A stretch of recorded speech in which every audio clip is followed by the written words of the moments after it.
Well, Ghost brings us back to the tradition of Rolls-Royce having two model lines. Rolls-Royce as a company has always been most successful over its over 100-year history when it's had two model lines, the large Phantom style car and then the slightly smaller, slightly more approachable, slightly less expensive Rolls-Royce. And that's what we're doing with Ghost. We're reintroducing that second line. I'm happy to say that most of the customers who are showing an interest in Ghost are customers who've never owned a Rolls-Royce before. So yes, there is a new demographic, and that demographic will be the wealthy businessman, the very successful businessman, the person who wants to drive his own car in the way that Phantom is frequently a chauffeur-driven car. This is a daily driving car. It's a very successful businessman's car.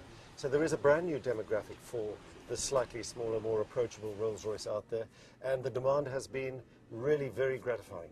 Let's go back to 2008 firstly. 2008 was a record year for us. More Rolls-Royces sold than ever before. 2009, of course, was difficult.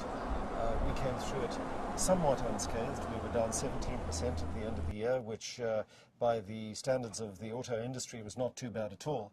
And now as we introduce Ghost, of course, we're gratified to see a huge uptake on this car. So we're very confident following the tremendous warm reception from the media and from our customer base that this car is going to be enormously successful for us. Any motor manufacturer today who neglects to acknowledge the extraordinary power of the Chinese market does so at their own peril. And for Rolls-Royce, China is going to be an extremely important market in the future, there's no question. The demand for the Phantom out there has been extremely strong, and we anticipate that the demand for the Ghost is likewise going to be very strong in China.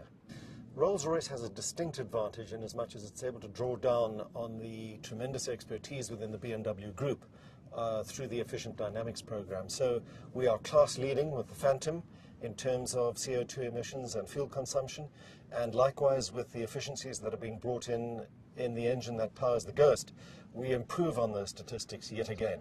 So we attempt to always be class leading. We are 20% more efficient on average than the nearest competitors we have in our segment, and we will be getting better and better.